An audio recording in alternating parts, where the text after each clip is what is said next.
welcome to another episode of the Guts to Critique. We just saw 2 movies in one day, Sonic 3 and Mufasa. Yep. So we're pretty tired. We're going to try and do this a little bit quickly. Yeah. So Mufasa first. Yeah, let's just dive right into it. So, do you want to start us off? Yeah, my main points are just, the songs, the lines, and, some of the other, voice acting parts, I guess. I felt like all the songs, none of them were enjoyable. It was very bad. There was one song that, it could have been good, and then they ruined it. So none of the songs had my attention. And some of the lines were, either really cheesy or they were said really cheesy, especially, with the kid actors for, young Mufasa and young Scar. I'm inclined to agree with you, but I don't think the songs were as bad as you're making them out to be. They're nowhere near as good as the songs in the original Lion King, but I thought they were way better than the songs that we got in, Moana 2 or Wicked. True. But I'm not a musical fan, so maybe it's not for me to say, but... when it comes to the dialogue, there were definitely some lines that were just kind of corny, but it didn't help that this was one of my points, was that I thought the acting, for the most part, was decent, but I felt like there were times where they were, overacting. I felt like they were trying too hard to deliver, one line. I'll put it this way. I didn't know you could mess up voice acting. And also, going with you said they, were overacting. They also, I might be skipping ahead here, the CGI, they overcorrected it. Yeah, so the big criticism of the Lion King remake from 2019 was that it was too realistic and it kind of took the magic out. No because emotion like there was in the the animals book. Can't emote. Yeah, and so with this movie, it almost feels like they overcompensated and made the animals too expressive. They looked a little freaky. The CGI, I was gonna say, there were some shots where it looked great. It was beautiful. It looked almost as good as the remake from 2019, or on par with the Jungle Book.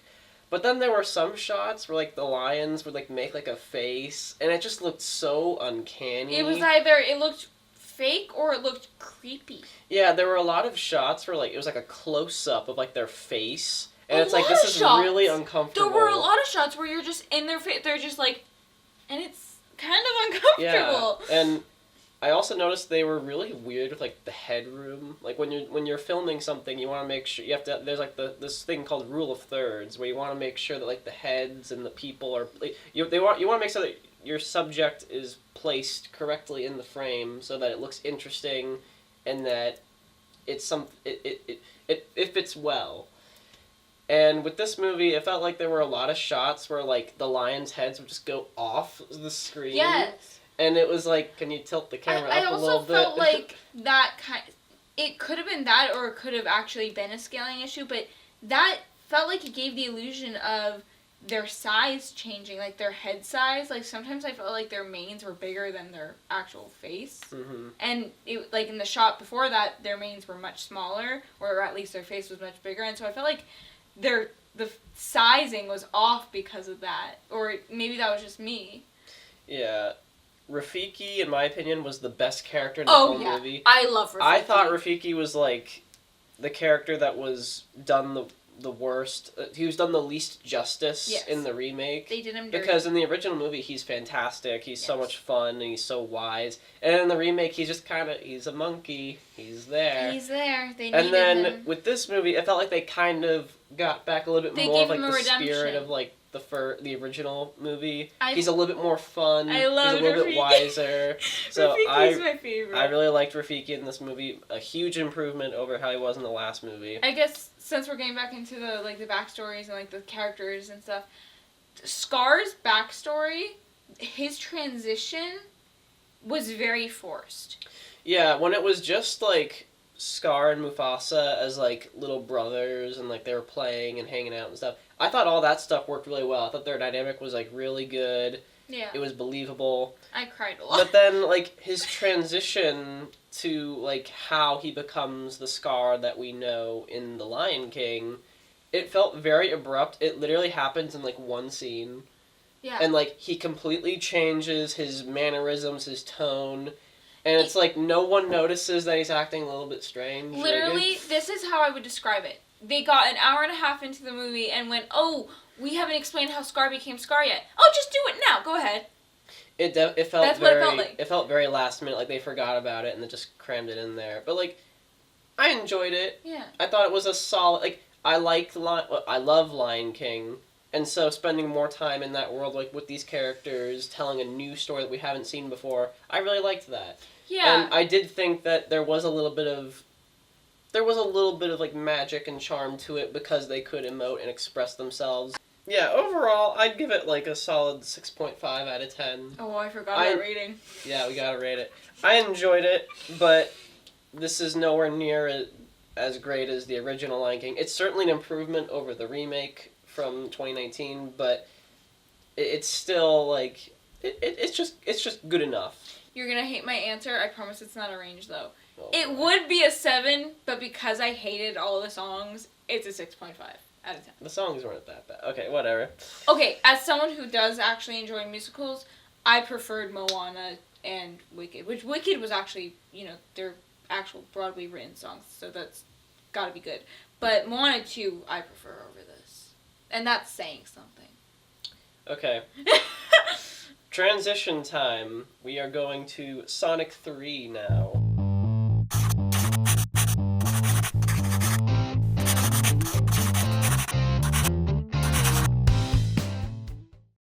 Sonic 3. So, my thoughts on the Sonic movies, I enjoy the first two movies. I didn't think they were anything, like, incredibly special. Then we got the Knuckles show, and I thought it was pretty bad. It was, like, only, like, 20% of what I actually wanted it to be, and the rest of it was just nonsense.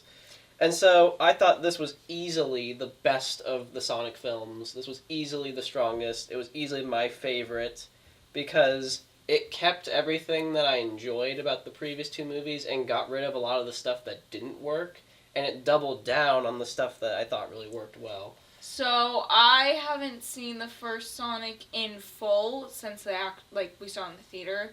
I've seen clips of it since then, though. We didn't see it in the theater. Okay, since the first time we saw it, I don't even remember. Second Sonic, it was the same thing. I haven't seen it since the first time we saw it in full. And then Knuckles, I watched the first 2 episodes, and then none of us really were enjoying it, so he was like, I'll go watch it and see if it's worth seeing. And it was not worth seeing, so I didn't watch it.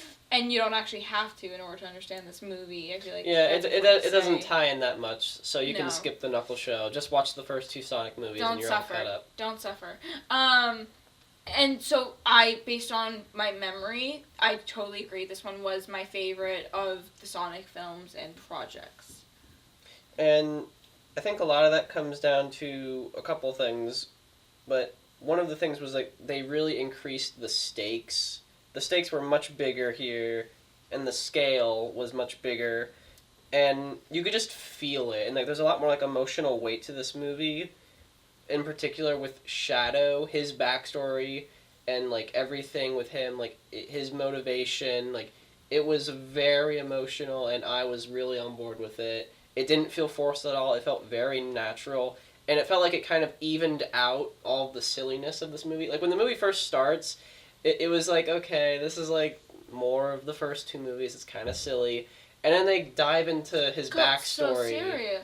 And it leveled it out, and it's like, wow, like, this is actually really good. Yeah. And kind of going back to the humor, I thought this was much funnier than the first 2 Sonic movies. Maybe it's just because my sense of humor, like, I don't know, but, like, I watched the first 2 movies, and they're very much kids' movies. Yeah. And that's one of my criticisms of them. I thought they were, like, too silly, too immature. Like, it's always good to be silly and have fun, but, like, I feel like they went a little bit too far. They got, they're doing, like, the floss and stuff, and it's like, really? What are we doing? I have no memory of that. I blocked that out. And then with this movie, it's like, they got silly, but it didn't feel like they were ever taking it too far. It felt like it was, like, naturally very funny. It felt like they knew where the line was, and they never crossed it, but they definitely tried to push it a little bit at times. But it definitely put a smile on my face. I was laughing. Okay, so yeah, I agree that they tried to push it a little, and then there were certain jokes where I was like, oh, maybe a kid won't understand that. That's actually kind of funny. There's a lot of pop culture references. Yeah, lots of pop culture references.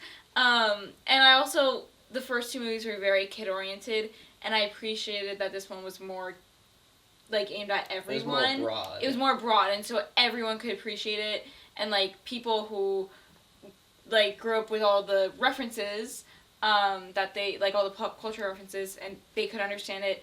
You and I, who are very well cultured, understood it, and it was just like they made it enjoyable for everyone in all ages. Yeah, I agree, but the action, because this is there's gonna be action in a movie like this. I thought the action was great. Like, in particular, as you move towards the back half of the film and the final battle, there are some really epic moments. People in our theater were breaking out into applause and, like, cheering and stuff. Oh, yeah. Which kind of brings me to another point, that this is absolutely a movie for the fans. If you're like a die-hard Sonic fan, you will probably love this movie. I have to say, we are strong believers in the theater experiences makes or breaks the movie, right? Yeah, it can totally change it. Because it's like, you don't want to end up with people that are just talking, or like they're on their phone the whole time, and they ruin the experience. But when you have people that are like excited to be there, and they're like clapping and cheering, like that's exciting. That's we a walked fun in the environment. theater. There was literally a guy in a Sonic onesie. There were people with plushes of Sonic and Shadow, and it was just like, these are the people that should be seeing this movie. Yeah, like that was a fun crowd to see a movie like this with, and because it really it made the movie. it definitely helped with the experience and made it more fun. Like, that's a crowd that you want to see a movie like this with. I just want to point out, it was also very nostalgic because of, you know, all the references and all the stuff that, like, they incorporated, with Shadow. It brought me back to the good old days with, like, the Wii U and stuff.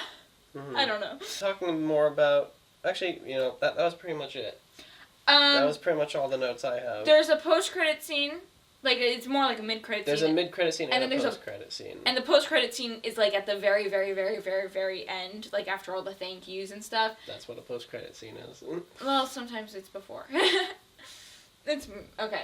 Either way, stay till the very end. Okay, so the mid-credit scene got a big reaction. People were, once again, cheering and clapping. And then the end credit scene, it's very brief, but that also got some excitement in there. Oh, yeah. You absolutely want to stay for both, especially if you're a Sonic fan. Overall, I'd give this one... I didn't think I'd give it this high, but I'm going to give it like an 8 out of 10. I guess I'll agree, yeah, like an 8 out of 10, yeah. Yeah, so absolutely see it if you are a fan of the franchise, especially like a die-hard fan. Oh, yeah. Take your friends. It's a really, this will be a real crowd pleaser for Sonic fans. Yeah, and can we say that Sonic 4 is in the works? Yeah, they announced Sonic 4 that's not a spoiler for the movie. They announced that before we even saw it. Yeah. So, yeah, overall, that was our double feature, Mufasa and Sonic 3. Yeah. If you have to choose between one of them, I would say Sonic 3, personally. I was kind of disappointed we saw Mufasa first, like, oh, now I'm going to be really disappointed when we see Sonic, because I'm not going to like it as much, but I liked it so much better. It was definitely, we ended on a good note. I had a lot more fun with Sonic 3 than Mufasa, but Mufasa was still good. It was still entertaining. Yeah, I still liked it. As tired as we were, I didn't fall asleep in either. Yeah, they both definitely had my attention. They were upbeat, and yeah. So those are just our thoughts. Let us know your thoughts at our email, and let us know if there are any other movies you want us to review. Yeah, and have a very happy holiday season, and we'll see you all next year.